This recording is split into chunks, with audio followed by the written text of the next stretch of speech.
What is up, YouTube? Welcome back to another anime live action news update video for you guys, as today we are continuing with the streak of interviews that happened at San Diego Comic-Con about the Knights of the Zodiac Saint Seiya live action film that is coming very soon. So I already made a video about the writers and what they had to say about the process of making the script for this film. So now in this video, I'm actually going to be talking about what the director and the action choreographer had to say. So yeah, without further ado, let's get into it. Director Tomek Baginski and Toei animation producer Yoshi Ikazawa dove into the details of their partnership and how they worked together to bring Knights of the Zodiac to life. Fight choreographer Andy Chung spoke about his involvement with the project and how he brought his experience to reconstruct the Saints' signature moves from animation to live action. Baginski is best known for his work on the Witcher series, but he explained that his background in animation helped to shape the story behind the Knights of the Zodiac movie. He credits Ikazawa for bringing him into the project. Producer Ikazawa's previous works include the 2013 Harlock space pirate movie and the 2019 animated Knights of the Zodiac Saint Seiya TV series. Together, Baginski and Ikazawa brought Chung to create the stunts and the action sequences, and they were impressed with his work with Jackie Chan and on Shang-Chi and the Legend of the Ten Rings. So one of the questions was, what was it about Knights of the Zodiac that attracted you to make it into a live action? And Tomek responded, "Our story started 5 years ago and actually started on a different adaptation. We don't want to reveal the title, but we were working together on a different adaptation that Yoshi liked so much. He asked, 'What do you know about Saint Seiya?' I remembered it from my childhood because it was played in Poland on television, and I liked it, but I wasn't an expert," he said. And from that moment, I started to dig deeper and started to discover the beauty and depth of this IP. In my case, this was gradual. Yoshi was looking for somebody to help the studio to find a way to adapt this franchise because it's very big. It's comparable to Marvel. It's got a lot of characters and storylines for different films and series, but we have only one movie. So it began as a technical challenge. I grew to love the story and characters, and now I cannot live without it." And then Yoshi Ikazawa also responded, "When I first met Tomek, it was his idea and instinct that just blew me up. He wrote a small treatment that was 2 pages long, and it was handed to me in a taxi cab. I was reading it and I thought, who is this guy? And where is this idea coming from? He's not just a genius as a director, but his instinct. You'll see in the movie that he's more like a philosopher." So another question was, what makes the story and characters special in your eyes? And then Yoshi responded, "That's a very good question because that's something I wanted to carry in for this live action adaptation. Usually what happens is that we have many live action features based on Japanese anime or manga, but not all of them carry that heart of the story. What is the heart? It's hard to define. I had to say no to the 21 drafts of the script. The final one that Josh and Matt created got us going. This is what I was looking for." And then Tomek also responded, "Every character in this huge IP has their own backstory. The one thing for Seiya, the main character for Knights of the Zodiac, is his internal conflict. His destiny is to become a protector of the next incarnation of the goddess Athena. But when he was younger, he failed to protect his own sister. He carries this initial scene, and he has to first go back in time to solve it for himself and forgive himself to become this protector. Because you cannot carry this burden with you all your life. At some point, you have to face this demon from your past and solve it. For me, it was such an interesting character and such an interesting structure. Because it's manga and anime, we have a lot of great action. You always have to remember the beauty of the anime and manga lies in the balance between heart and emotion and a touching story. We are talking about a touching story of loss, love, and protection. At the same time, there's a lot of explosive action. For Seiya, it's quite violent at moments. It's a nice balance, and I loved working on every minute." And then Yoshi also responds to that, saying, "That's actually one of the first things Tomek pointed out as the core thing that struck me. Until then, our team had been working on many other elements trying to figure out what the core is. When you go back to it, that's where Seiya's journey originally started. For the creator of this manga, his other comics has the same thing.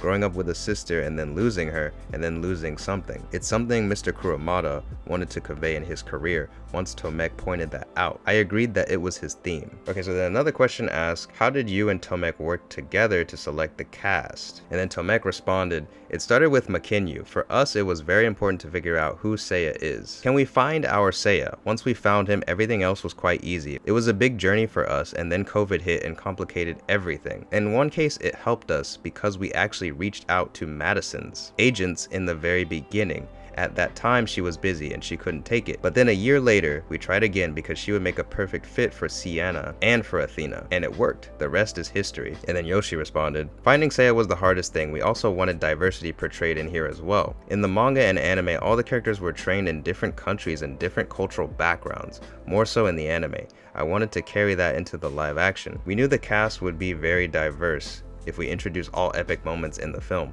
ideally because Seiya is Japanese. Having someone of Japanese nationality or from an Asian background might be the best. Finding the right fit was tough, but fortunately we teamed up with Makinyu and it worked out. For the rest, Sean and Famke were great. In Madison's case, we pushed a year and COVID helped us. Fortunately, Diego, Nick, and Mark kept to the schedule even though we had to push a year. Another question, what was the biggest struggle during the pandemic in adapting this? And then Tomek responded, I mean, it helped us, but it first crushed us. We had everything lined up and everything was prepared and COVID hit. At that time, I was on the second season of Witcher and everything shifted. Suddenly, I couldn't finish in time and couldn't be on set. We started juggling with schedules, but once we returned and pushed it to next year, we locked the dates for everybody. Then it wasn't that hard because the lockdown and the restrictions started to go down. Once we started shooting, it was straightforward, but we had a lot of headaches before that. And then Yoshi chimed in saying, the first run of COVID, even Tomek's schedule didn't match. We didn't know what we were going to do because it didn't match with the cast. I think it was the right choice to extend 6 more months so the cast and crew could be in one place at the same time. It was a challenge for any production team during the time. We were discussing with the insurance company about what the medical backup would be. We tested the cast and crew every day. Another question was, for Tomek, you're a big fan of the original series, as you know. They have beautiful armor and visual elements. How do you incorporate that for the movie? Tomek responded, we're still not showing the armor. It's a big secret we're keeping. I think it's important to understand anime and live action and what are the strengths of both. 25 years ago, I started in animation and this was my background. I deeply understood what anime is. I would take some shots from famous anime projects to my projects sometimes. To be more specific, the technological solutions, because there's a lot of technology behind it. I have a deep understanding of animation, but I've worked mostly in live action TV shows and commercials in the last 15 years. It's very clear you can't copy one world to another. You must understand strengths of both worlds and try to transfer what can be transferable and change what isn't transferable. Live action is more grounded, so not every fantasy action will look good in that medium. You don't want to get into children movie territory where everything is possible. You want to give limits to your characters.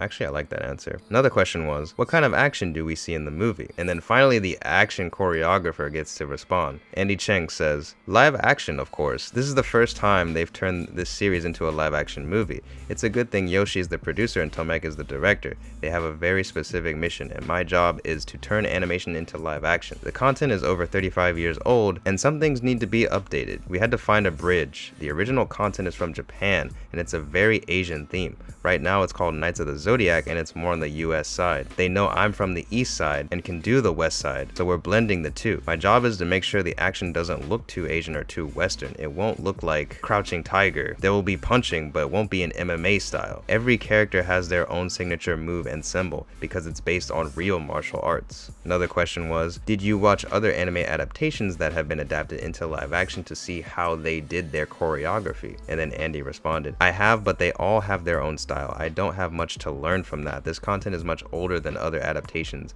I care more about adapting to modern day. I have to adapt based on this content, whereas seeing the other adaptations don't help me. And then another question was, can you talk about preparation for actors like Diego and Madison? And then Andy responded, these two are amazing. I don't know if I can talk too much about their action, but they do their own thing. Madison is amazing and loves to do action. Diego started off stiff, but after the whole production, he was the one that impressed me the most. In the beginning, he didn't know how to punch, but then he ended up really good. Makinyu is already experienced in martial arts and he's done wire work in fight scenes. He's the real deal. He's got the looks and skill.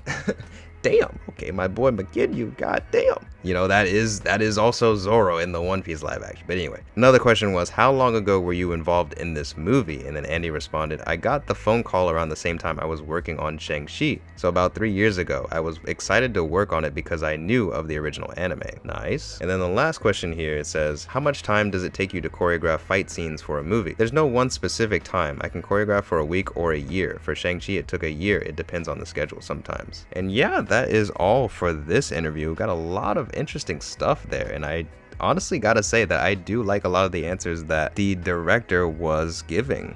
I think there's a lot to break down and talk about and digest in this interview, so maybe I'll have to make a separate video talking more about that in depth. But for now, what did you guys think about what the director and action choreographer had to say about the upcoming Saint Seiya live action movie? Let me know in the comments below, leave a like on the video, subscribe if you haven't already, that helps me out a ton, and as always, thank you guys so much for watching, I really appreciate it, and I'll see y'all in the next video.